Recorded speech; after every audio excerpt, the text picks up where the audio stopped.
नमस्कार and very good afternoon to all. स्वागत है एक बार फिर से आप सबका on Dainik Jagran iNext digital platform let's talk, where today we will talk on a very important issue related with our daily life and that is हमारा blood pressure. कभी गौर किया है आपने कि आपकी लाइफ का हर एक दिन आपके वर्किंग जोन या डेली की रिस्पॉन्सिबिलिटीज के बीच कैसे चेंज होता रहता है। कभी तो आप अपने आप को फुल ऑन कंफर्ट जोन में पाते हैं और कभी किसी वजह से या बिना किसी प्रैक्टिकल वजह के भी खुद को एक अजीब से स्ट्रेस के तले दबा हुआ फील कर रहे होते हैं। बेवजह का गुस्सा आपके सिर पर हावी होता है, इसी के साथ सिर भारी होता है, हार्ट बीट इंक्रीज होती है और इन सिम्टम्स को हम सिर्फ अपनी हैक्टिक लाइफ का रिजल्ट मानकर लाइटली ले लेते हैं। बट बी अवेयर, ये हाइपरटेंशन हो सकता है और अगर ऐसा आपके साथ हो रहा हो तो तुरंत या तो अपने डॉक्टर से कंसल्ट करें या फिर घर पर ही एज अर्ली एज पॉसिबल अपना बीपी चेक करें, ताकि बढ़े हुए बीपी की कंडीशन में आप तुरंत इसका इलाज भी करा सकें। सो कितना जरूरी है आज की स्ट्रेसफुल लाइफ में अपने बीपी को लेकर आपका अवेयर रहना और घर पर ही बीपी मेजर करने की सारी फैसिलिटीज की व्यवस्था रखना। आज वर्ल्ड हाइपरटेंशन डे के मौके पर ये सारी चीजें जानेंगे हम अपने एक्सपर्ट्स के जरिए। तो चलिए आज के अपने webinar awareness on measuring BP at home dos and don'ts issued in public interest by JB pharma पर आपको सबसे पहले मिलवा दूं अपने एक्सपर्ट से, जिनमें हमारे बीच आज मौजूद हैं मेरठ से मेरठ किडनी हॉस्पिटल के senior consultant nephrologist doctor Pradeep Kumar ji. नमस्कार डॉक्टर साहब। नमस्कार जी। डॉक्टर साहब स्वागत करती हूँ आपका बहुत बहुत अपने इस वेबिनार पे। Thank you. आपके साथ हमारे बीच मौजूद हैं वाराणसी के गैलेक्सी हॉस्पिटल से senior consultant cardiologist doctor Ajay Pandey ji. नमस्कार। नमस्कार डॉक्टर साहब, स्वागत है आपका भी बहुत बहुत हमारे इस वेबिनार पर। तो चलिए आगे बढ़ाते हैं अपने इस वेबिनार को और सबसे पहला सवाल मैं पूछना चाहूंगी डॉक्टर अजय जी से। डॉक्टर साहब, हम लोग क्योंकि आज हाइपरटेंशन को लेकर बात करने के लिए आगे बढ़ रहे हैं अपने इस वेबिनार पर, तो सबसे पहले आपसे पूछना चाहूंगी कि एक्चुअली ये हाइपरटेंशन क्या है और लोगों को इसे लेकर क्यों ज्यादा से ज्यादा अवेयर रहने की जरूरत है। इसको लेकर हमारे व्यूअर्स को प्लीज अवेयर करें। देखिए, हाइपरटेंशन एक तरह की ये हार्ट की बीमारी है जो कि सामान्यतः हमारे बहुत सारे मरीजों में एसिम्प्टोमेटिक रूप में प्रेजेंट रहती है। तो अगर जब हम लोग हाइपरटेंशन की डेफिनेशन की बात करते हैं तो हाइपरटेंशन बेसिकली ये हमारे आर्टरीज में या हमारे धमनियों में बहने वाले ब्लड का एक प्रेशर है जो कि उनके आर्टरीज के ऊपर, जिसको हम लोग कहते हैं कि आर्टरीज पे पड़ने वाला प्रेशर है। जब हमारा हार्ट ब्लड पंप करता है तो हार्ट के जो ब्लड पंप होते हैं वो हमारे धमनियों के उधर प्रेशर डालते हैं। तो जब ऊपर वाला ब्लड प्रेशर होता है उसको हम लोग सिस्टोलिक ब्लड प्रेशर कहते हैं और जो नीचे वाला ब्लड प्रेशर होता है उसको हम लोग डायस्टोलिक ब्लड प्रेशर कहते हैं। तो ये देखा गया है कि जिन लोगों का ब्लड प्रेशर एक नॉर्मल अवधि से ऊपर होता है ऐसे मरीजों में बहुत सारे हार्ट से रिलेटेड बीमारियां होने की संभावना होती हैं। उनका हार्ट मोटा हो जाता है, उनके किडनी पे बुरा असर पड़ता है। हाइपरटेंशन आपके आंखों पे, किडनी पे, हार्ट पे, ब्रेन पे, सब पे बुरा असर डालता है। तो कई बार ये जानना जरूरी होता है कि ये ब्लड प्रेशर या हाइपरटेंशन का नॉर्मल वैल्यूज क्या है। तो हम लोग कहते हैं कि अलग अलग सोसाइटीज ने अलग अलग रिकमेंडेशन दिया है, बट जो इंडियन हाइपरटेंशन सोसाइटी है वो ये कहती है कि ऊपर वाला ब्लड प्रेशर 130 से 140 तक हाई नॉर्मल है सिस्टोलिक ब्लड प्रेशर, और 85 to 90 हाई नॉर्मल है। बट 140/90 के ऊपर अगर ब्लड प्रेशर किसी का रहता है तो इसको हमें नीचे रखने की या इसका इलाज करने की जरूरत होती है। किंतु एक बार ब्लड प्रेशर हाई होने के कारण से हम लोग उसको ब्लड प्रेशर की दवाइयाँ या उसके ऊपर इलाज शुरू नहीं करते हैं।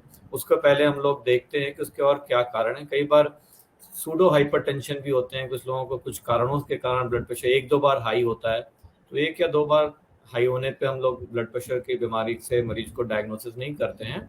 और कई बार हमें कुछ लोगों को हम लोग देखते हैं कि कुछ उनके जो घर में उनका ब्लड प्रेशर नॉर्मल होता है, क्लिनिक में बढ़ जाता है, या क्लिनिक में नॉर्मल होता है, घर में बढ़ जाता है।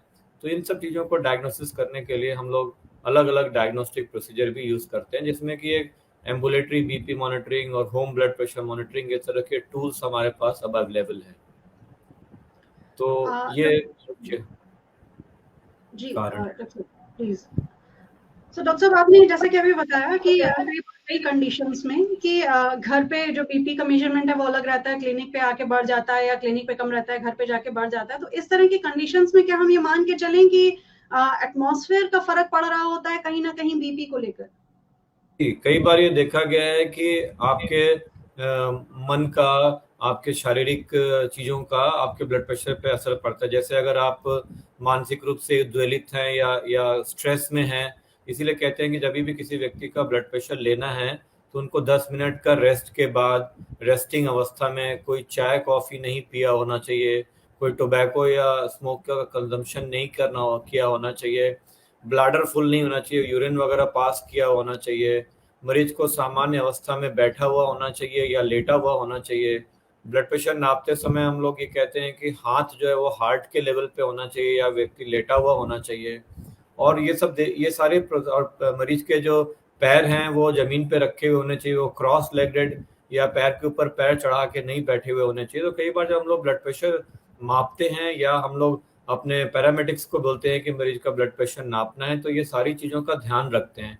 कई बार उन्होंने देखा है कि मोटे लोगों के लिए अगर छोटा ब्लड प्रेशर कफ का उपयोग करते हैं तो भी वो ब्लड प्रेशर हाई नापता है कई बार, क्योंकि ब्लड प्रेशर के कफ के साइजेस अलग अलग होते हैं। अगर बहुत लार्ज, एक्स्ट्रा लार्ज, इस तरह मीडियम साइज के कफ आते हैं तो सारे व्यक्तियों के लिए एक कफ से ब्लड प्रेशर नापा नहीं जा सकता है। कुछ लोगों को जो कि बहुत मोटे होते हैं उनके एक्स्ट्रा लार्ज कफ या बड़े साइज के कफ भी हम लोगों को यूज करने पड़ते हैं। Thank you so much doctor साहब। और जितने भी व्यूवर्स हमारे साथ जुड़ रहे हैं उनके लिए जितनी भी चीजें हैं बीपी मेजर करने को लेकर, क्योंकि हाइपरटेंशन से हम लोग अगर अवेयर रहना चाहते हैं तो बीपी को मेजर करने के लिए हमें घर पे भी कुछ ना कुछ व्यवस्था रखनी पड़ेगी। और घर पर अगर हम खुद से बीपी को मेजर कर रहे हैं क्लिनिक जाने से पहले, तो किन किन चीजों का ध्यान रखना है? डॉक्टर अजय जी ने अभी उसकी शुरुआत करी है, उसके बारे में बताया। अभी हम लोग आगे के वेबिनार में यही सारी चीजें जानेंगे कि हम लोग अगर घर में बीपी को मेजर कर रहे हैं, खुद से अवेयर हैं, तो और किन किन छोटी छोटी चीजों का ध्यान रखते हुए चलना है और हाइपरटेंशन को लेकर खुद को कैसे सेफ रखना है। आगे के वेबिनार पे हम लोग ये चीजें जानते रहेंगे। एंड अपना नेक्स्ट क्वेश्चन पूछना चाहूंगी डॉक्टर प्रदीप जी से। डॉक्टर साहब, हाइपरटेंशन को जिसको लेकर हम लोग बात कर रहे हैं, तो हाइपरटेंशन के रिस्क फैक्टर्स की अगर बात करें तो कौन कौन से रिस्क फैक्टर्स हो सकते हैं जो हमें डिजीज के और करीब लाने का काम करते हैं? ये बहुत ही इम्पोर्टेंट सवाल आपने पूछा है।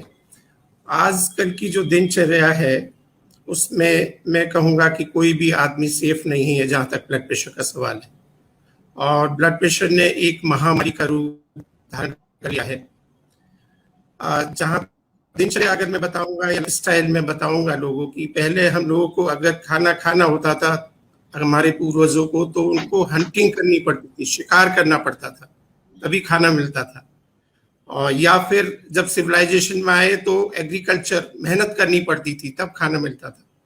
आज के दिन में खाना इजीली अवेलेबल है और आपको आश्चर्य होगा ये जानकर कि हम लोग अपने पूर्वजों से करीब करीब 10 से 15 गुना ज्यादा सॉल्ट का इस्तेमाल करते हैं, जो ब्लड प्रेशर की इस महामारी के लिए बहुत ही ज्यादा इम्पोर्टेंट है। जब हम लोग पढ़ाई पढ़ रहे थे आज से 30-35 साल पहले मेडिकल में, तो बताया जाता था कि भाई ये एक पर्टिकुलर एज ग्रुप के बाद होता है, 40 साल की उम्र के बाद या 50 साल की उम्र के बाद में ब्लड प्रेशर आपको नापना चाहिए। लेकिन आज के दिन में मैं कहूँगा कि इवन बच्चों में भी ब्लड प्रेशर काफ़ी कॉमन है।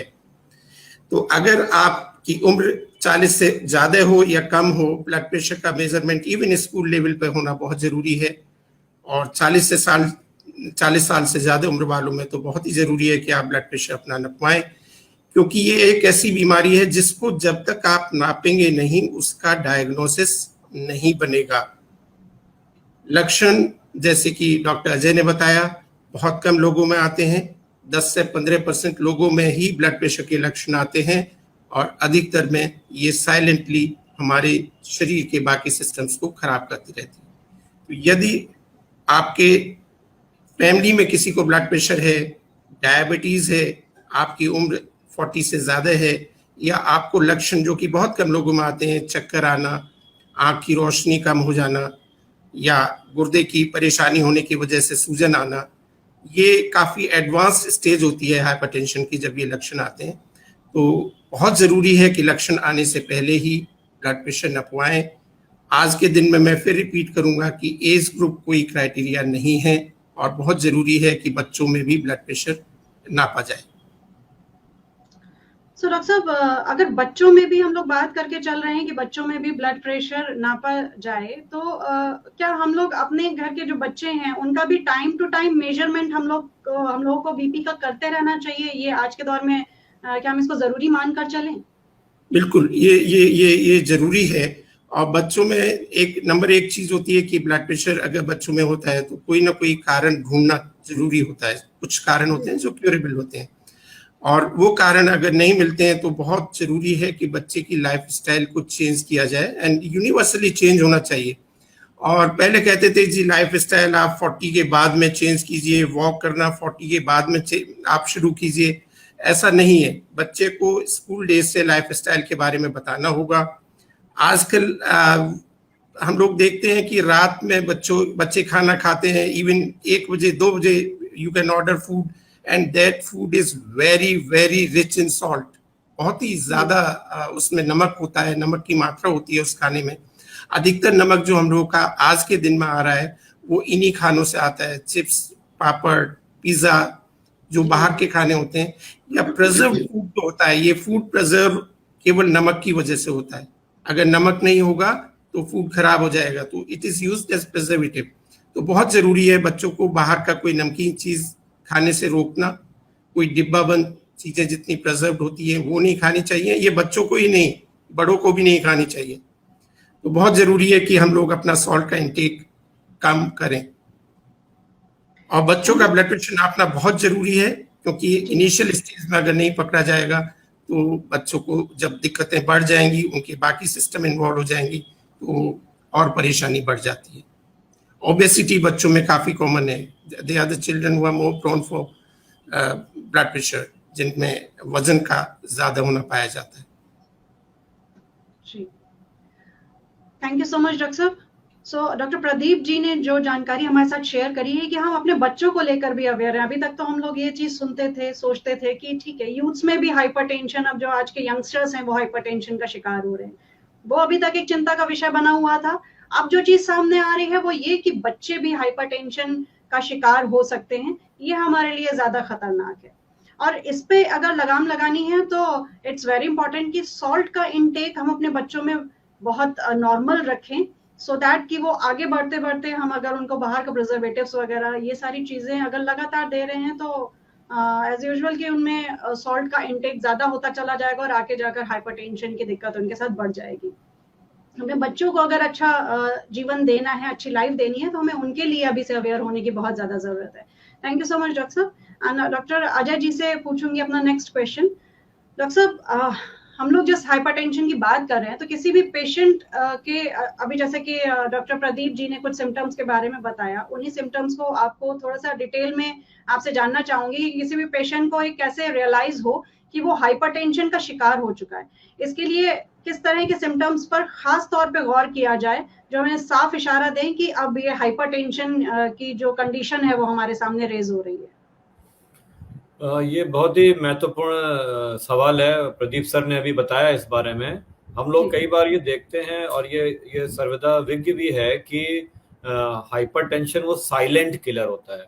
साइलेंट किलर का तात्पर्य है कि अधिकांश समय वो कोई महत्वपूर्ण लक्षण आपको नहीं देता, बट जो सामान्य लक्षण हाइपरटेंशन के मरीजों में देखने को मिलते हैं वो है सर में दर्द होना, चक्कर आना, चलने पे सांस फूलना, धड़कन होना, इस तरह की। या किसी को अगर फैमिली में हाई ब्लड प्रेशर की हिस्ट्री है, फर्स्ट डिग्री रिलेटिव हम लोग बोलते हैं, माँ, पिताजी, भाई बहनों में अगर हाई ब्लड प्रेशर की हिस्ट्री है, या व्यक्ति में मोटापा है, व्यक्ति में डायबिटीज है या किडनी से रिलेटेड कोई बीमारी है, तो उसको ब्लड प्रेशर अवश्य चेक करना चाहिए। बट अधिकांश लोगों में कई बार ये सवाल लोग पूछते हैं कि मेरे ब्लड प्रेशर हाई होने का कारण क्या है। तो अधिकांश लोगों में इसके कारण विज्ञ नहीं है। इसको हम लोग एसेंशियल हाइपरटेंशन भी कहते हैं। अराउंड 85-90% लोगों को एसेंशियल हाइपरटेंशन होता है, जो कि बेसिकली एक जेनेटिक है, उसका कोई स्पेशल कारण नहीं है। कई बार हमारे शरीर के जो सिंपैथेटिक एक्टिविटीज हैं वो ज़्यादा होने से ब्लड प्रेशर हाई रहता है। बट 10-15% लोगों में किडनी की बीमारियां बहुत महत्वपूर्ण, जैसा प्रदीप सर ने बताया कि जो सेकेंडरी हाइपरटेंशन होता है जिनमें कोई मुख्य कारण होता है ब्लड प्रेशर होने का, वो उसमें एक सबसे महत्वपूर्ण कारण है किडनी की बीमारियां।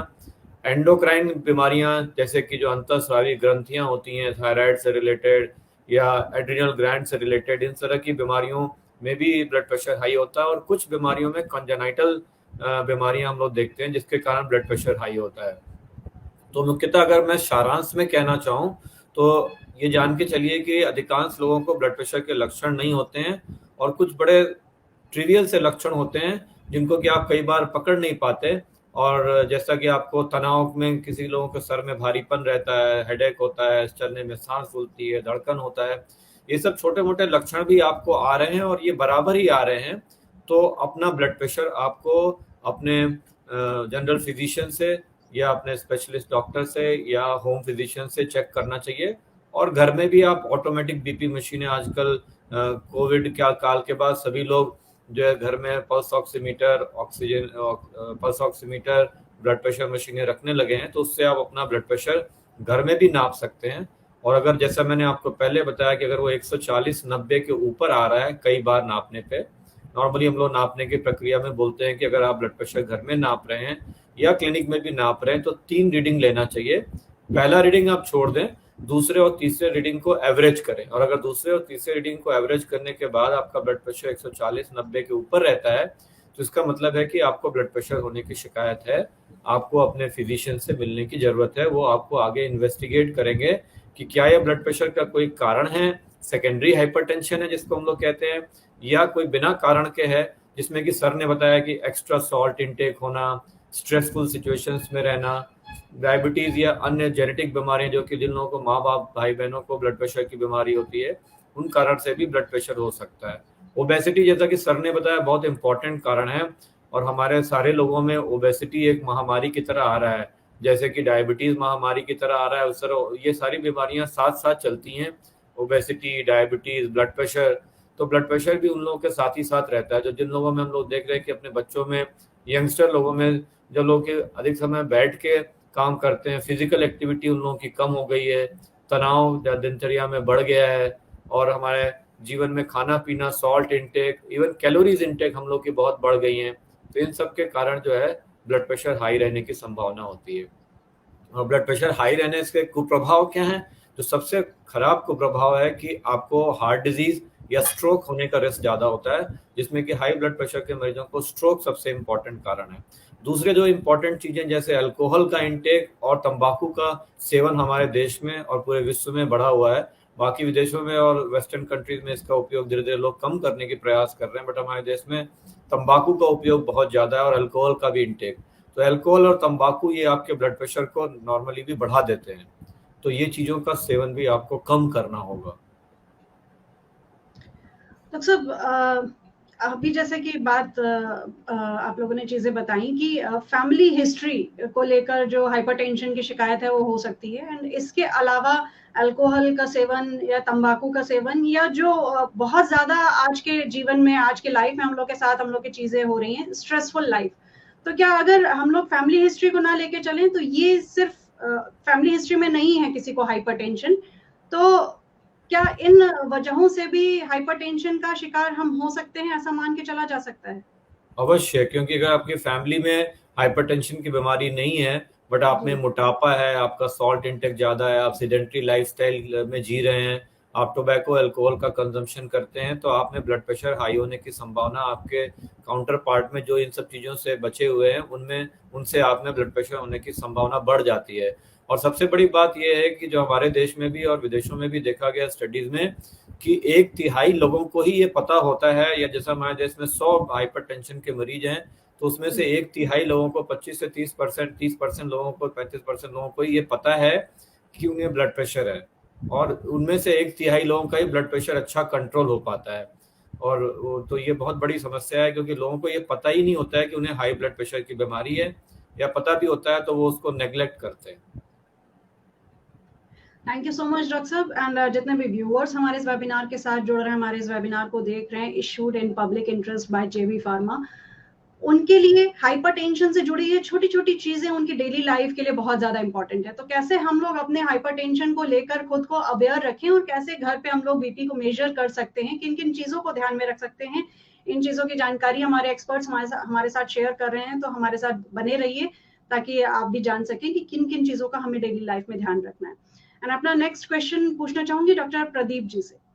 डॉक्टर साहब, अगर किसी केस में हाइपरटेंशन के ऐसे कोई भी सिम्टम नजर ना आ रहे हों जिनकी अभी हम लोग बात कर रहे हैं, तो what is the best way for patient to check कि वो हाइपरटेंसिव है या नहीं?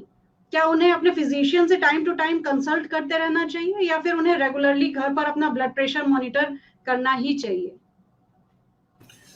देखिए, कुछ बहुत इम्पोर्टेंट पॉइंट डॉक्टर अजय ने बताए, वो मैं पहले बताना चाहूँगा। मैं गुर्दे का स्पेशलिस्ट हूँ और मैं कहना चाहता हूँ कि ये जो क्रॉनिक किडनी डिजीज होती है, they our life style diseases. 80% जो गुर्दे के मरीज होते हैं जिनकी लंबे समय से गुर्दे की बीमारी होती है, वो डायबिटीज और ब्लड प्रेशर की वजह से होती है। तो अगर हम अपना लाइफ स्टाइल ठीक कर लें तो हम गुर्दे की बीमारी को बहुत नीचे तक ला सकते हैं। तो लाइफ स्टाइल मैनेजमेंट बहुत जरूरी है कि बहुत शुरू से ही बताया जाए। ये स्कूल लेवल पे शुरू होना चाहिए। दूसरा बहुत इंपॉर्टेंट पॉइंट डॉक्टर अजय ने बताया कि मेजॉरिटी हम लोगों में से अवेयर नहीं है कि हमको ब्लड प्रेशर है, और जो हम लोग अगर उन्हें बताते भी हैं, एक्सीडेंटली हम लोगों ने किसी का ब्लड प्रेशर नापा और बताया, तो एक्सेप्टेंस लेवल बहुत कम है। वो बोलते नहीं जी, मुझे तो कभी रहता ही नहीं है जी, मुझे कभी कुछ हुआ ही नहीं है। तो उनको ये बताना बहुत जरूरी है कि भाई लक्षण बहुत कम लोगों में आते हैं, और ब्लड प्रेशर जब तक लक्षण आते हैं, कई बार गुर्दे, दिमाग, हार्ट और आपकी नसों पर काफी असर डाल देता है। ब्लड प्रेशर को पकड़ने के लिए ये पब्लिक में पकड़ना बहुत जरूरी है, तो हर जगह पर मेडिकल चेकअप होना जरूरी है। स्कूल लेवल पर होना चाहिए मेडिकल चेकअप, कॉलेज लेवल पर होना चाहिए, और जो भी हॉस्पिटल में मरीज आते हैं, लाइक वी हैव कि पेशेंट्स आते हैं, तो पेशेंट्स के जो अटेंडेंट्स हैं या मोर प्रोन, क्योंकि उनमें फैमिली हिस्ट्री हो रही है, हाइपरटेंशन है, उनको क्रॉनिक किडनी डिजीज है, तो their attendant should be screen for blood pressure measurement. घर पर ब्लड प्रेशर मेजरमेंट बहुत इंपॉर्टेंट चीज है, और अक्सर हम मरीजों को कहते हैं कि भाई अपना ब्लड प्रेशर घर पर जरूर नापिए, और उसमें बहुत जरूरी एक चीज होती है कि अलग अलग टाइम पे नापिए। ब्लड प्रेशर में वेरिएबिलिटी होती है, सुबह को ब्लड प्रेशर नॉर्मल हो सकता है, शाम को बहुत बढ़ा हो सकता है। अगर आप एक ही टाइम पे ब्लड प्रेशर नाप रहे हैं तो शायद वो ठीक मेजरमेंट नहीं होगा। दूसरा बहुत इंपॉर्टेंट पॉइंट्स कुछ डॉक्टर अजय ने बताए थे कि भाई स्मोकिंग करने के बाद नहीं नापना चाहिए, कॉफी के बाद नहीं नापना चाहिए, रिलैक्स्ड होना चाहिए जिस समय आप ब्लड प्रेशर नाप रहे हैं। आपका इंस्ट्रूमेंट अच्छा होना चाहिए, अगर उसमें रिप्रोड्यूसिबिलिटी नहीं है, कभी वो 200 दिखा रहा है और अगला ब्लड प्रेशर 120/80 या 130/80 दिखा रहा है, तो कहीं ना कहीं आपके इंस्ट्रूमेंट में गड़बड़ी है। कफ का साइज बहुत इंपॉर्टेंट है कि कफ का साइज नॉर्मल हो। तो ये सारी चीजों का ध्यान रखना बहुत जरूरी है। होम मेजरमेंट बहुत जरूरी है, क्योंकि कई बार क्या होता है कि डॉक्टर के पास जब आते हैं लोग, तो वो ब्लड प्रेशर बढ़ा हो सकता है, डॉक्टर वो हॉस्पिटल के एनवायरनमेंट की वजह से या डॉक्टर को देख के, इसे व्हाइट कोट हाइपरटेंशन भी कहते हैं। तो घर का जो ब्लड प्रेशर नापा हुआ होता है वो मोस्ट इम्पॉर्टेंट होता है। सेकंड, घर पर कई बार क्या गलती करते हैं कि लोग सोचते हैं कि जो गुस्सा आता है हमारे मरीज को वो ब्लड प्रेशर की वजह से आता है, तो जब गुस्सा आ रहा होता है उस समय वो ब्लड प्रेशर नापेंगे, वो सही ब्लड प्रेशर नहीं होगा, क्योंकि गुस्से में तो सभी का ब्लड प्रेशर बढ़ता है। तो ब्लड प्रेशर की वजह से गुस्सा नहीं आ रहा है, गुस्से की वजह से ब्लड प्रेशर बढ़ रहा है, तो वो ट्रू ब्लड प्रेशर नहीं होगा। और एक रीडिंग पे नहीं जाना चाहिए, रिपीटेड रीडिंग्स जैसे कि डॉक्टर जी ने बताया कि लेनी चाहिए, रिपीटेड डेज पे लेना चाहिए। और अगर आपका ब्लड प्रेशर बढ़ा हुआ है, बहुत जरूरी है कि आप अपने डॉक्टर के पास जाएं, उनसे सही से ब्लड प्रेशर कैसे लिया जाता है, क्या इंस्ट्रूमेंट्स अच्छे होते हैं, और कैसे घर पे ब्लड प्रेशर को मॉनिटर करना है, ये सब नॉलेज जानना बहुत जरूरी है। दूसरे जो गुर्दे के मरीज होते हैं उनमें ब्लड प्रेशर का एक बहुत इंपॉर्टेंट कारण होता है सूजन, पैरों में सूजन होना। पैरों में सूजन अगर होती है तो ब्लड प्रेशर को कंट्रोल करना बड़ा मुश्किल होता है, और उन लोगों के लिए बहुत जरूरी है कि वो नमकीन चीजों का सेवन बिल्कुल ना करें, और इवन हम लोग कहते हैं कि पानी आप कम लीजिए। अक्सर लोग ये सोचते हैं कि गुर्दे की बीमारी में पानी फायदा करता है, लेकिन अगर आपको सूजन है, आपको ब्लड प्रेशर है, तो आपको पानी और नमक का सेवन काफी कम करना होगा। जब तक नहीं करेंगे कोई दवा काम नहीं करेगी। बहुत इंपॉर्टेंट जानकारियां डॉक्टर प्रदीप जी ने इस वक्त हमारे साथ शेयर करी हैं, क्योंकि अक्सर हम लोग मान के चलते हैं कि अगर किडनी की डिजीज है तो फिर पानी का इंटेक अच्छा रखना चाहिए, बट पानी और नमक का इंटेक हमें तब लिमिटेड रखना चाहिए अगर पैरों में स्वेलिंग है। एंड इसके साथ ही डॉक्टर प्रदीप जी ने एक बहुत अच्छी चीज बताई, क्योंकि अक्सर लोग ये कहते हैं कि मेरा बीपी हाई हो रहा है, इस वजह से मुझे गुस्सा आ रहा है, मेरा सर फट रहा है, बट बीपी की वजह से गुस्सा नहीं आ रहा होता है, गुस्से की वजह से बीपी हाई हो रहा होता है। तो कई सारी चीजें हैं छोटी छोटी जो हम लोग डेली लाइफ में कुछ अलग तरह से उनको देखते हैं, बट अगर एक्चुअल देखा जाए तो हमारे एक्सपर्ट्स उनकी डेफिनेशन ही बदल के रख देते हैं। तो क्या सही है क्या गलत, ये हमारे इस वेबिनार पे हमारे एक्सपर्ट्स हमारे साथ शेयर कर रहे हैं, आपके लिए जानना बहुत जरूरी है हमारे dear dear dear viewers. And जहां तक बात अभी डॉक्टर प्रदीप जी ने मेजरिंग बीपी मेजरिंग इंस्ट्रूमेंट्स की, तो मैं डॉक्टर अजय जी से अपना नेक्स्ट क्वेश्चन पूछना चाहूंगी कि डॉक्टर साहब, अगर घर पर ब्लड प्रेशर मेजर करना हो तो किस बीपी मेजरिंग इंस्ट्रूमेंट का इस्तेमाल करना बेहतर होगा जो हमें एकदम परफेक्ट रिजल्ट दे? देखिए, घर पे या होम ब्लड प्रेशर मॉनिटरिंग के लिए पूरे विश्व में जो है वो जो ऑटोमेटेड बीपी मशीन्स आती हैं उन्हीं का उपयोग किया जाता है और वही करना सबसे उचित होता है। बट उसमें सबसे अच्छा क्या रहता है कि कुछ ऐसी बीपी मशीनें आती हैं जो ऑटोमेटेड बीपी मशीनें होती हैं जो कि 3 रीडिंग लेती हैं, उसके बाद उसका एवरेज करके देती हैं। थोड़ा उनका कॉस्ट ज़्यादा होता है। कई बार ये लोगों के मन में भ्रांतियां होती हैं कि ये जो ऑटोमेटिक बीपी मशीन्स होती हैं जो कि ऑसिलोमेट्री मेथड से बीपी नापती हैं। नॉर्मली हम लोग क्लिनिक में ब्लड प्रेशर नापने के लिए स्फिग्नोमेनोमीटर या पारा वाला यंत्र यूज करते हैं, बट समय के साथ ये पारा वाला यंत्र जो है वो सारे विश्व में धीरे धीरे फेज आउट हो रहा है और वो ऑसिलोमेट्रिक मेथड वाला जो ऑटोमेटिक बीपी मशीन्स हैं वो वाला अब सभी जगह पे यूज होने लगा है। तो ऑटोमेटेड ब्लड प्रेशर मशीन्स का ही उपयोग करना चाहिए, बट वो अच्छी क्वालिटी की और स्टैंडर्ड कंपनी, जैसा कि प्रदीप सर ने बताया कि जो है उसका रिप्रेजेबिलिटी होना चाहिए, मतलब ब्लड प्रेशर ऐसा ना हो कि कभी बहुत ज्यादा कभी बहुत कम नाप रहा है। और मैंने जैसे शुरुआती समय में बताया था कि नापते समय कुछ प्रिकॉशंस लेना है। सर ने जैसे बताया कि आप अलग अलग समय में ब्लड प्रेशर अपना लीजिए, उसका एक चार्ट बनाइए और अपने डॉक्टर के पास जाइए।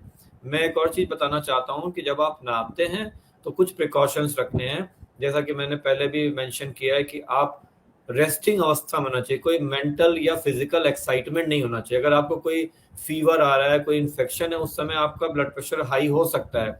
अगर आप किसी मेंटल एग्जॉशन में है, मूड डिप्रेशन में है, तनाव में है, एक्साइटमेंट में है, उस समय अपना ब्लड प्रेशर नापेंगे तो वो बढ़ा हुआ आ सकता है, वो फिजियोलॉजिकली भी बढ़ जाता है उस समय में, उसको हम लोग हाई ब्लड प्रेशर की कैटेगरी में नहीं रखते हैं। तो आप 10 मिनट एटलीस्ट रेस्टिंग अवस्था में होने चाहिए, टोबैको स्मोकिंग वगैरह नहीं किया होना चाहिए, कॉफी टी नहीं पिया होना चाहिए, ब्लैडर एंड बावल एम्प्टी होने चाहिए, आप बैठे होने चाहिए और आपका हाथ हार्ट के लेवल पे होना चाहिए, ऐसे हार्ट के लेवल पे होना चाहिए, या आप लेटी हुई अवस्था में होने चाहिए और 3 रीडिंग लेना चाहिए। पहला रीडिंग छोड़ दीजिए, दूसरे तीसरे को एवरेज करिए, या अगर आपकी मशीन बहुत अच्छी क्वालिटी की है जो कि बहुत सारी मशीनों में अब आजकल आने लगा है, तो वो एवरेज 3 रीडिंग लेके तीनों रीडिंग का एवरेज करके आपको रिपोर्ट देती हैं। तो ऑटोमेटेड बीपी मशीन्स की स्टैंडर्ड है पूरे विश्व के लिए और सभी लोग घर में इसको इजीली यूज कर सकते हैं। आप ना सिर्फ अपना ब्लड प्रेशर मेजर कर सकते हैं, अपने फैमिली मेंबर्स का, पड़ोसियों का भी ब्लड प्रेशर मेजर करके उनको अवेयर कर सकते हैं कि उनका अगर ब्लड प्रेशर बढ़ा हुआ 140/90 के ऊपर रह रहा है तो ये अलार्मिंग है, उसके लिए उनको अपने डॉक्टर से मिलना चाहिए। जी डॉक्टर साहब, जहां हम लोग अगर बच्चों के मेजरमेंट की, बच्चों के हाइपरटेंशन मेजर बीपी मेजरमेंट की बात करते हैं, तो क्या बच्चों के लिए भी हम लोग सेम इंस्ट्रूमेंट्स का यूज कर सकते हैं कि उनके लिए कुछ डिफरेंट इंस्ट्रूमेंट्स होंगे?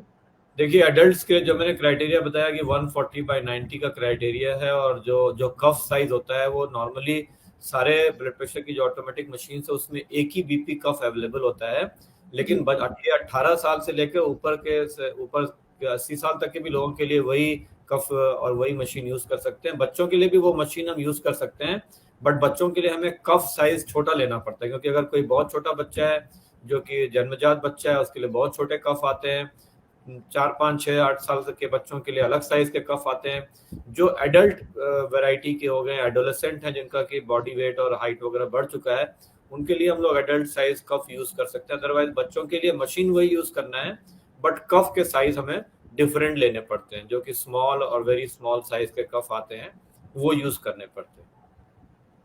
Thank you so much doctor साहब। सो जैसा कि इंस्ट्रूमेंट की अगर बात कर रहे हैं, तो अगर बच्चों और यूथ्स की या एडल्ट्स की बात कर रहे हैं, तो कप साइज के अकॉर्डिंग हम उनको डिफरेंट डिफरेंट साइज में कप साइज दे सकते हैं। बट ब्रांड की, किसी अच्छे ब्रांड की मेजरमेंट इंस्ट्रूमेंट की अगर हम लोग लेके चले तो बेहतर होगा, जिससे आपको अच्छा रिजल्ट मिल सके। एंड डॉक्टर प्रदीप जी से पूछना चाहूंगी अपना नेक्स्ट क्वेश्चन। डॉक्टर साहब, हम लोग जब मेजरमेंट की बात कर रहे हैं, बीपी मेजरमेंट की, तो अगर उनके तरीकों पर जाएं, तो घर पर ब्लड प्रेशर को मेजर करते वक्त आमतौर पर देखने में आता है कि फैमिली मेंबर्स बेड पर ही बैठकर पेशेंट का बीपी चेक कर रहे होते हैं या उनसे बात भी कर रहे होते हैं। सो क्या बीपी को मेजर करने का ये सही तरीका है? नहीं नहीं, ये सही तरीका नहीं है, और डॉक्टर जी ने काफी चीजें इसके बारे में ऑलरेडी बताई हैं। पेशेंट को रेस्ट में होना चाहिए। अक्सर क्या होता है, पैर के ऊपर पैर रखना ठीक नहीं है। पैर लटके नहीं होने चाहिए, पैर रेस्ट पर होने चाहिए। हाथ का जो लेवल होना चाहिए वो हार्ट के लेवल पर होना चाहिए, और हाथ को ऐसे नहीं कि हैंग करके रखना है, वो भी रेस्टेड होना चाहिए हाथ भी। और बहुत जरूरी है कि कफ का साइज ठीक हो, ये बहुत जरूरी है। कॉफी वगैरह नहीं पीनी चाहिए ब्लड प्रेशर लेने से पहले। कोई सीढ़ी वगैरह चढ़कर आए हैं या कोई फिजिकल एक्सरसाइज किए, वो नहीं होनी चाहिए। और आप जो भी ब्लड प्रेशर नाप रहे हैं वो एक ही आर्म में नापें, दोनों आर्म्स में भी अलग अलग ब्लड प्रेशर हो सकता है। ऐसा नहीं कि आप कभी लेफ्ट में नाप रहे हैं, कभी राइट में नाप रहे हैं और उनको कंपेयर कर रहे हैं, तो दोनों आर्म्स में भी ब्लड प्रेशर का डिफरेंस थोड़ा नॉर्मली हो सकता है। तो ये सारे प्रिकॉशंस लेना बहुत जरूरी है। और अलग अलग टाइम पे ब्लड प्रेशर अलग अलग होता है, डायरनल वेरिएशंस होते हैं ब्लड प्रेशर में। अक्सर रात में ब्लड प्रेशर डिप होता है और अर्ली मॉर्निंग काफ़ी ज़्यादा होता है। तो अर्ली मॉर्निंग अगर आप ब्लड प्रेशर नापेंगे तो वो नेचुरली हायर साइड पर होगा। तो ये वेरिएशंस भी ध्यान रखने पड़ते हैं, और बहुत ज़रूरी है कि उसको नोट करें। ब्लड प्रेशर आपको कोई लक्षण हो रहे हैं, नहीं हो रहे हैं, आप ब्लड प्रेशर को नोट कीजिए, और उस पूरे 1 महीने के ब्लड प्रेशर को लेकर आप घर डॉक्टर के पास जरूर जाएं। और एक और चीज जो देखी गई है, अक्सर जिस दिन डॉक्टर के पास मरीज आते हैं वो दवा लेकर नहीं आते। वो सोचते हैं शायद डॉक्टर मेरा ब्लड प्रेशर नापेगा और कहेगा कि जी अब दवा का जरूरत नहीं है। होता क्या है कि अगर हमने नहीं पूछा उनसे कि आप दवा लेकर आए हैं या नहीं आए हैं, तो हम ये मानते हैं कि इन दवाओं से ब्लड प्रेशर कंट्रोल नहीं है, और हम दवा का लेवल बढ़ा देते हैं, जिससे घर जाके मरीज को ब्लड प्रेशर लो होकर चक्कर वगैरह आने शुरू हो जाते हैं। तो जिस दिन भी आप अपने डॉक्टर से मिलने जाएं, पूरे 1 महीने का रिकॉर्ड लेकर जाएं, नंबर 1। नंबर 2, दवा लेकर जाएं सुबह की। नंबर 3, ब्लड प्रेशर ऊपर नीचे हो सकता है, हर बात के लिए जरूरी नहीं कि आप डॉक्टर को कांटेक्ट करें, लेकिन अगर आपको लक्षण आ रहे हैं ब्लड प्रेशर बढ़ने के या लो होने के, तो डॉक्टर को जरूर कांटेक्ट करना चाहिए। डॉक्टर साहब, कई बार ऐसा देखने में आया है कि वर्कआउट, कुछ जो जैसे यंगस्टर्स हैं वर्कआउट वगैरह कर रहे हैं, तो वर्कआउट करते करते उनको जो हार्ट रेट होता है वो बढ़ने लगता है, या उनको स्वेटिंग, क्योंकि वर्कआउट के दौरान तो स्वेटिंग होगी, बट हार्ट रेट बढ़ने के साथ साथ स्वेटिंग होने लगती है। तो क्या ऐसा हो सकता है कि कुछ ऐसे भी लोग हैं जिनको वर्कआउट नहीं सूट कर रहा हो, या वर्कआउट की वजह से हाइपरटेंशन की दिक्कत हो रही हो? Can it be possible? देखिए, मैंने शुरू में एक चीज कही थी आपको कि हमारे जो एंसेस्टर्स थे वो हंटिंग करते थे, फिर खेत में काम करना शुरू किया। और एक चीज सेइंग है कि walking is the best medicine. ये हिपोक्रेटिस जो फादर ऑफ मेडिसिन कहते हैं, उनका कहना है walking is the best medicine. अगर आप वॉक कर रहे हैं, स्विमिंग कर रहे हैं, साइकिलिंग कर रहे हैं, they are good exercise. Gym में जाकर आप अगर जितनी आपकी क्षमता है उससे ज्यादा एक्सरसाइज करेंगी, नंबर 1। नंबर 2, कुछ सप्लीमेंट्स हैं जिनका आजकल बहुत ज्यादा क्रेज चल रहा है, एंड मैं ये चीज मेंशन करना चाहूंगा कि हाई प्रोटीन डाइट देते हैं। जो जिम्स में जो हाई प्रोटीन डाइट बच्चे लेते हैं, उतनी प्रोटीन के लिए हमारे गुर्दे नहीं बने हैं। हमारे गुर्दे 1 to 2 ग्राम पर KG body weight maximum protein. लेकिन कभी कभी बच्चे बॉडी बिल्ड करने के लिए एक very high protein which is cause of kidney disease and which also causes hypertension. आप जा तो रहे हैं जिम में अपनी बॉडी को ठीक करने के लिए, अपनी लाइफ स्टाइल ठीक करने के लिए, but you become victim to a disease जो कि प्रोग्रेसिव होती है, चाहे वो ब्लड प्रेशर हो, चाहे वो क्रॉनिक किडनी डिजीज हो। इसलिए जिम में उतना ही एक्सरसाइज आदमी को करना चाहिए। अगर आपको कार्डियक डिजीज है, कोई बीमारी है, तो अपने डॉक्टर से जरूर कांटेक्ट करें कि जी मैं कितना एक्सरसाइज कर सकता हूँ। और मेरा अपना मानना ये है कि वॉकिंग से अच्छी कोई एक्सरसाइज नहीं है, स्विमिंग से अच्छी कोई एक्सरसाइज नहीं है, साइकिलिंग से अच्छी कोई एक्सरसाइज नहीं है। जिम जाने का कोई ज़रूरत नहीं है अगर एक आदमी दिन में 30 to 40 मिनट्स डेली वॉक कर रहे हैं एक पर्टिकुलर स्पीड पे, एंड कभी भी अपनी क्षमता से ज़्यादा एक्सरसाइज नहीं करनी चाहिए। बिल्कुल डॉक्टर साहब, ऑब्वियसली कि हमें अपनी क्षमता से ज़्यादा अगर हम कोई चीज़ करेंगे तो वो हम पर ही हावी होगी। तो हमारे यंगस्टर्स, हमारे यूथ्स और हमारे साथ जो व्यूअर्स जुड़ रहे हैं उनको इस चीज़ को लेकर बहुत ज़्यादा अवेयर होना होगा कि अपनी क्षमता से ज़्यादा अपने आप को मेंटेन करने के लिए अगर हम कुछ चीज़ें करते हैं तो वो हम पर गलत इफेक्ट डाल सकते हैं। Thank you so much doctor साहब। एंड डॉक्टर अजय जी से पूछूंगी अपना नेक्स्ट क्वेश्चन। डॉक्टर साहब, हम लोग जब बीपी को मेजर करते समय कुछ चीज़ों को अवॉइड करने की बात करते हैं कि इन चीज़ों को हमें अवॉइड करना चाहिए, तो वही बच्चों की अगर बात करें, हम बच्चों का बीपी मेजर कर रहे हैं तो उनके साथ कौन कौन सी चीज़ें हैं जिनको हमको अवॉइड करने की ज़रूरत है कि ये ना कर रहे हो बच्चे तभी उनका बीपी मेजर करें? देखिए, वो जैसा कि मैंने आपको पहले मेंशन किया है कि जो ब्लड प्रेशर मेजरमेंट में के समय जो जो प्रिकॉशंस रखने होते हैं, जो कि मैं पहले बताया हूँ और प्रदीप सर ने भी उसको एंडोर्स किया है, वही प्रिकॉशंस बच्चों के साथ भी रखना होता है। कि जैसे बच्चे अगर वो रेस्टिंग अवस्था में नहीं है, जैसा कि अभी आपने बताया कि बातचीत, जब आपका ब्लड प्रेशर मेजरमेंट हो रहा हो उस समय बातचीत करना या कंटिन्यूअस बोलते रहने से भी ब्लड प्रेशर पे इफेक्ट आता है। तो उस समय बिल्कुल शांत अवस्था में होना चाहिए। और अगर बच्चे बहुत छोटे बच्चे हैं, अगर वो फिजिकली बहुत एक्टिव है, उस समय वो कुछ ऐसा एक्टिविटी कर रहे हैं, तो उस समय उनका ब्लड प्रेशर वेरिएशन हो सकता है। तो वो जो मेथोडोलॉजी है, जो प्रिकॉशंस हैं, वो सारे के लिए एक जैसा ही है। और मैं एक चीज़ और ऐड करना चाहूँगा जो प्रदीप सर ने बताया कि फिजिकल एक्टिविटी से रिलेटेड, कि फिजिकल एक्टिविटी जो कि हमारे हार्ट के लिए जो कि अच्छी होती है, उसको जो रिकमेंडेशन है पूरे विश्व में, तो हम लोग कहते हैं कि 150 मिनट्स ऑफ डायनेमिक एक्सरसाइज, और जिसको कि ब्रिस्क वॉकिंग, साइकिलिंग जो सर ने बताया, 30 minutes per day for 5 days in a week is good enough for a good cardiovascular fitness. और अगर आपको 2 दिन के लिए आप मसल ट्रेनिंग या वेट ट्रेनिंग एक्सरसाइजेस कर सकते हैं, not more than 2 days in a week is required for a good muscular and orthopedic fitness as well, जो कि हमारे टेंडन्स और जॉइंट्स और मसल्स को स्ट्रेंथनिंग के लिए करते हैं। Not more than 2 days in a week.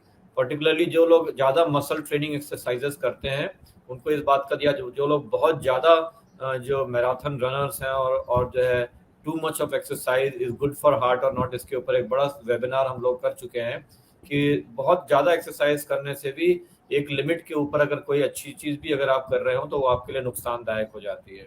तो उसका ख्याल रखना चाहिए। और 2 दिन आपकी मसल ट्रेनिंग एक्सरसाइजेज और ये सब जब भी एक्सरसाइजेज करनी होती हैं, वो आपके कार्डियोवास्कुलर फिटनेस, आपकी स्टेमिना, आपकी एज, उन सब के द्वारा गाइडेड होनी चाहिए। और किसी भी जिम में आप जब जाते हैं कोई भी एक्सरसाइज प्रोग्राम शुरू करने के लिए, तो उसके पहले आपका रिस्क फैक्टर इवैल्यूएशन जरूर होना चाहिए अगर आप मिडिल एज ग्रुप के हैं। जैसे हम लोग कई बार देखते हैं कि 35-40 साल के लोग जिम में गए और उनको हार्ट अटैक हो गया। कई बार लोगों को ये नहीं पता होता है कि उनके कोलेस्ट्रॉल लेवल्स बहुत हाई होते हैं। और हमारे देश में ब्लड प्रेशर के अलावा हाई कोलेस्ट्रॉल लेवल भी एक इम्पॉर्टेंट कारण है हार्ट अटैक या हार्ट की बीमारियां होने के लिए। तो कोलेस्ट्रॉल लेवल भी एसिम्प्टोमेटिक होते हैं, उसमें मरीजों को कोई लक्षण नहीं आते। और अगर सालों से आपके कोलेस्ट्रॉल लेवल बढ़े हुए हैं, आपका पहले कभी रिस्क इवैल्यूएशन नहीं हुआ और आपकी उम्र 35-40 साल है और आप जिम में जाके हैवी एक्सरसाइजेस करना शुरू करते हैं, तो आपकी हार्ट पे एक एक्स्ट्रा लोड पड़ता है जो कि आपका ब्लड प्रेशर भी बढ़ाता है और आपको कभी भी हार्ट अटैक वगैरह आने की संभावना बढ़ सकती है। तो इसलिए पहले एक अपना जनरल फिजिकल इवैल्यूएशन, जैसा कि सर ने बताया कि यंग एज में ही, क्योंकि हमारे देश में डायबिटीज, ब्लड प्रेशर और ये लाइफस्टाइल रिलेटेड डिजीजेस काफ़ी तेज़ी से बढ़ रही हैं। जैसे जैसे हमारे देश में अर्बनाइजेशन बढ़ रहा है, हम लोग सेडेंटरी होते जा रहे हैं, तो इन सारी चीज़ों का हमें ख्याल रखना चाहिए। जो लाइफस्टाइल रिलेटेड डिजीजेज हैं जिनमें डायबिटीज़, हाई ब्लड प्रेशर, मोटापा, ओबेसिटी, तनाव, डिप्रेशन, ये सारी चीज़ें शामिल होती जा रही हैं, उनका ख्याल रखना चाहिए, उसको मेंटेन करना चाहिए। और तभी आपको जो है ये सारे एक अच्छे स्वास्थ्य की तरफ आप जा सकते हैं। अच्छे स्वास्थ्य का तात्पर्य सिर्फ मसल बिल्टअप करने से नहीं होता है, क्योंकि जो विश्व वर्ल्ड हेल्थ ऑर्गेनाइजेशन वो कहता है कि द इम्पोर्टेंस और definition of good health is not only physical, mental, social, spiritual well being is important, is a sign of for health you need to have all these things to be in a good condition. So doctor Ajay ji ने अभी जो पिछले कुछ दिनों के दौरान जो हम लोग के दिमाग में एक सवाल चल रहा था कि कई सेलिब्रिटीज ऐसे रही हैं जिनकी जिमिंग के दौरान, एक्सरसाइज के, वर्कआउट के दौरान डेथ हुई है, हार्ट अटैक पड़ा है। तो उस दौरान हम लोग के दिमाग में सारी चीजें चली कि एक्चुअली इन लोगों की डेथ है वो जिमिंग के दौरान क्यों हो रही है। उसका जवाब आज डॉक्टर अजय जी के थ्रू हम लोग को मिला कि हम लोग अगर अपनी कैपेसिटी से ज्यादा कुछ चीजें करते हैं तो हमारे हार्ट पर असर डालता है। तो ऑब्वियसली यही सारी चीजें हैं जो हमारे लिए बैड इफेक्ट क्रिएट करती हैं और हम लोग को इन सब चीजों को लेकर अवेयर रहने की जरूरत है। एंड डॉक्टर अजय जी से ही पूछूंगी अपना नेक्स्ट क्वेश्चन भी। डॉक्टर साहब, जब बीपी को मेजर करते समय कुछ चीजों को अवॉइड करने वाली बात हम लोगों ने करी, अब ऐसे में अगर फिर भी कोई गलत तरीके से ही बीपी को मेजर करना कंटिन्यू करता है, वो नहीं ध्यान देता है, तो उससे किस तरह के नुकसान हो सकते हैं? देखिए, उस चीजों को करेक्ट करने के लिए हम लोग एक जैसे टूल है, जैसा कि हम लोग अभी डिस्कस कर रहे थे कि एक तरह का टूल अभी हम लोग के पास होता है जिसको हम लोग बोलते हैं ambulatory blood pressure monitoring. Ambulatory blood pressure monitoring एक तरह का यंत्र है जो कि पूरे विश्व में हम लोग यूज कर रहे हैं। थोड़ा कॉस्ट उसका ज्यादा पड़ता है, इसलिए कई बार लोग उसको नहीं करना चाहते हैं, बट बहुत ही सिंपल टूल है कि वो आप मरीज को ब्लड प्रेशर की मशीन लगा देते हैं जो ऑटोमेटिक ब्लड प्रेशर रिकॉर्डिंग करती रहती है हर घंटे दिन के टाइम में और रात के टाइम में 2-2 घंटे पे, और उसको हम लोग घर भेज देते हैं। मरीज अपनी नॉर्मल जीवन शैली या अपनी नॉर्मल जीवन प्रक्रिया में रहते हैं और उनको ये बता देते हैं कि जब भी ब्लड प्रेशर नापे तो अपने हाथ को हार्ट के लेवल पे रख लीजिए जिससे कि आपका हाथ हैंगिंग ना हो। तो इससे हमें पूरे दिन का और रात का एक ब्लड प्रेशर का चार्ट मिल जाता है कि मरीज का ब्लड प्रेशर दिन में कितना था, किस समय उनका ब्लड प्रेशर ज्यादा हुआ, रात में उनका ब्लड प्रेशर नॉर्मली कम होता है जिसको हम लोग बोलते हैं नाइट डिपिंग फिनोमेना।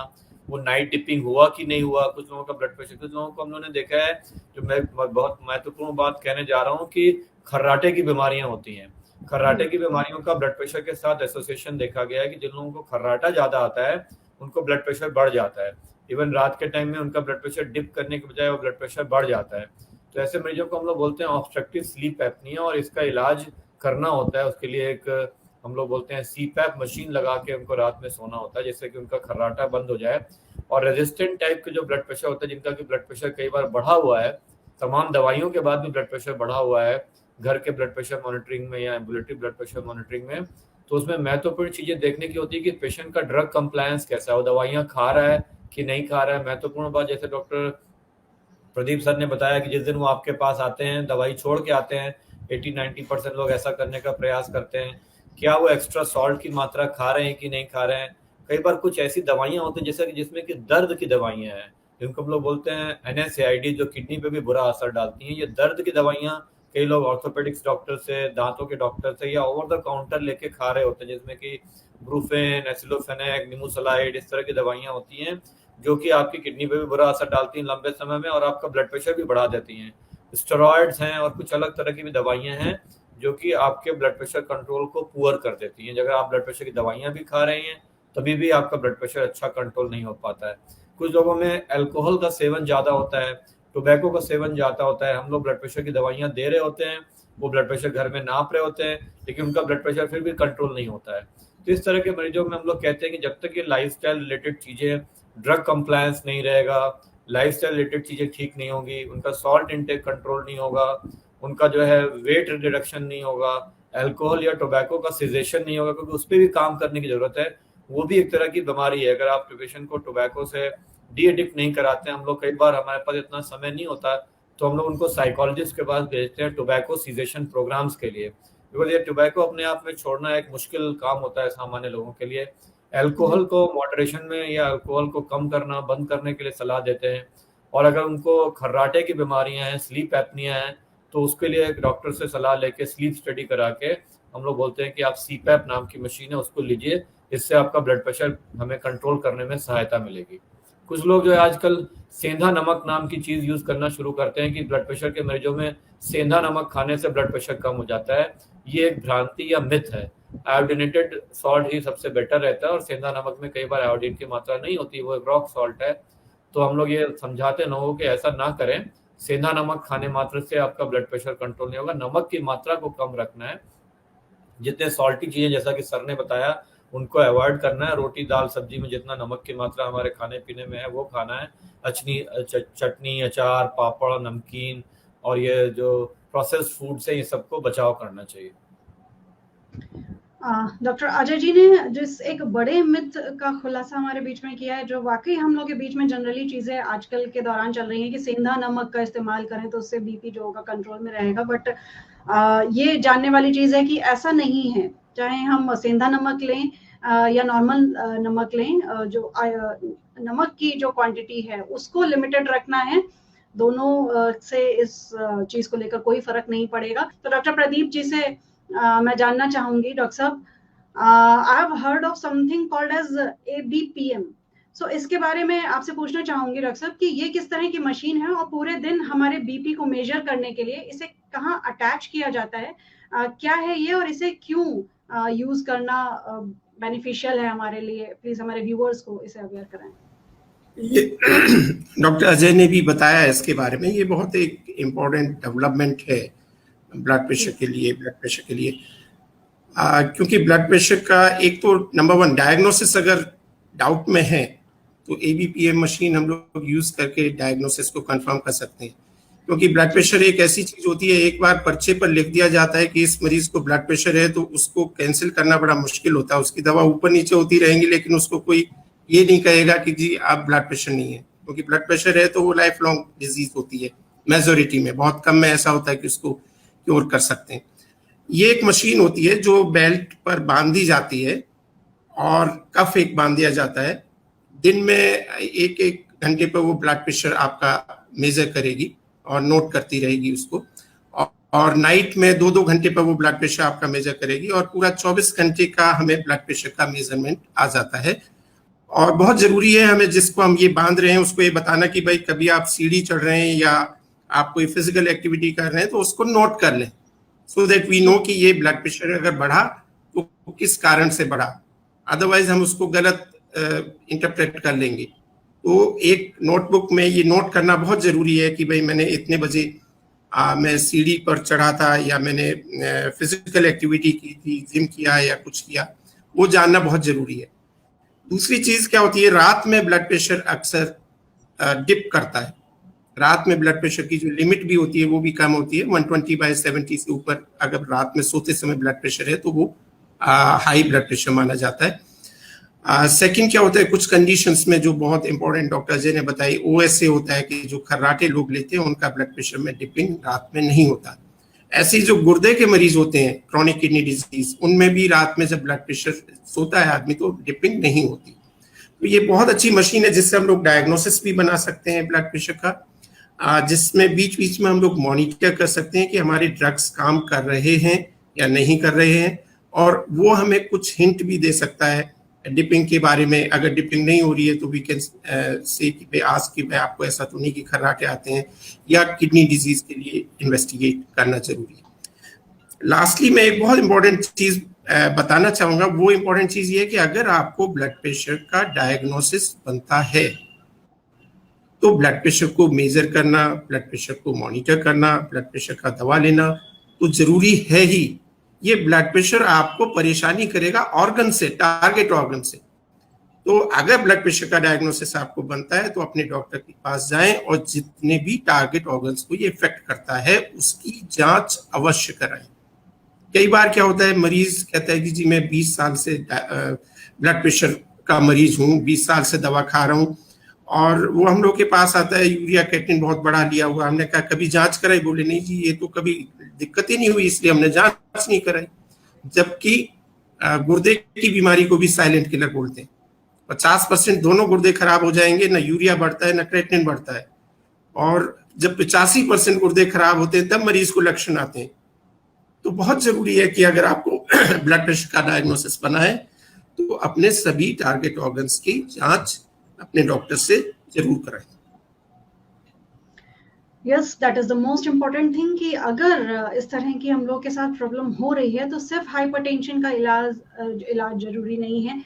उसके साथ साथ और भी ज्यादा चीजें हैं जो जुड़ी हुई हैं, जरूरी हैं, जिनको साथ साथ लेकर चलना होगा कि हमें जो उनसे रिलेटेड ऑर्गन्स हैं उनकी भी समय समय पर जांच कराते रहें अपने डॉक्टर से, अपने एक्सपर्ट से, उसको लेकर कंसल्टेशन बराबर बनाए रखें। एंड एक लास्ट क्वेश्चन डॉक्टर अजय जी से जरूर पूछना चाहूंगी अपने वेबिनार को वाइंड अप करने से पहले।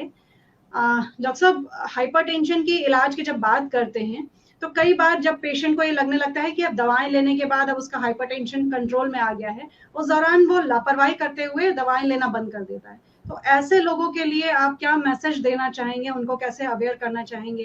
प्लीज डॉक्टर साहब आपसे जानना चाहूंगी। मैं ऐसे लोगों को हमेशा इस बात से बात समझाने की प्रयास करता हूँ। मैं उनको ये कहता हूँ कि देखिए, मेरी नज़रें कमज़ोर हैं और मैं 14 साल की उम्र से चश्मा लगा रहा हूँ। तो जब मैं चश्मा लगाता हूँ, मेरी आंखें कमज़ोर है, तो मैं जब चश्मा लगाता हूँ तो अपना काम अच्छी तरह कर पाता हूँ। अगर मैं चश्मा लगाने के बाद मुझे साफ दिखाई पड़ता है, तो क्या मैं चश्मा उतार दूँ? चश्मा उतार, ये चश्मा मैं कब तक लगाऊंगा? तो बोलते हैं कि भाई सर, ये तो आप जब 14 साल की उम्र से लगा रहे हैं तो आजीवन लगाएंगे। तो मैं यही बात से उनको समझाने का प्रयास करता हूँ कि देखिए, ब्लड प्रेशर की बीमारी जो है वो खत्म नहीं होती है, उसको आप कंट्रोल कर सकते हैं। जैसे मेरी नजरें कमजोर हैं तो वो नॉर्मल नहीं हो जाएंगी, मुझे उसके लिए चश्मा लगाना ही पड़ेगा। जैसे हम चश्मा लगाते हैं, आप अपने ब्लड प्रेशर की दवाइयाँ रेगुलर खाइए। जब आप खाएंगे कंट्रोल रहेगा, लाइफस्टाइल में जो चीजें बताई जा रही हैं वो कंट्रोल करेंगे तो कंट्रोल रहेगा। नहीं करने से, जैसा कि प्रदीप सर ने बताया, कि आपके टारगेट ऑर्गन्स डैमेज हो जाएंगे। टारगेट ऑर्गन डैमेज में क्या होगा? ब्रेन में स्ट्रोक हो जाएगा। जैसे हम लोग बहुत मरीज देखते हैं कि ब्रेन में लकवा लेके, हेमरेज लेके आते हैं, उनकी हिस्ट्री होती है 10 साल, 15 साल, 5 साल से वो ब्लड प्रेशर की बीमारी है, दवाइयां रेगुलर खा रहे हैं या नहीं खा रहे हैं। हार्ट मोटा हो जाता है, हार्ट की पंपिंग कैपेसिटी कम हो जाती है, हार्ट में अटैक हो जाता है।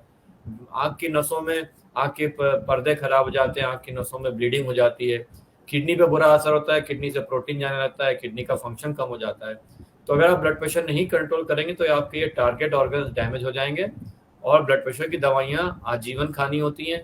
कभी कभी कुछ परिस्थितियों में, जैसे आपको लूज मोशन, डायरिया, वोमिटिंग हो गया, कोई इन्फेक्शन हो गया, तो आपके डॉक्टर ब्लड प्रेशर की दवाइयों को कम करते हैं या होल्ड करते हैं। तो उन परिस्थितियों को छोड़ के नियमित रूप से इसको खाना चाहिए। और आपके पास अपने पास एक home blood pressure monitoring machine रखिए, अपने ब्लड प्रेशर को मॉनिटर करते रहिए। कभी वो बहुत ज़्यादा हाई हो या बहुत ज़्यादा लो हो तो अपने डॉक्टर से रिपोर्ट करिए।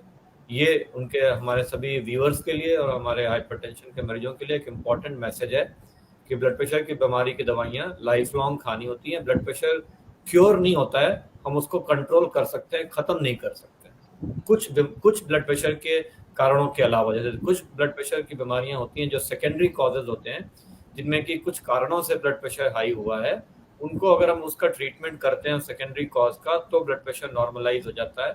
जैसे कि किसी अगर किडनी की नसों में कोई रुकावट हो, उसमें उसको नसों को ठीक कर दिया जाए।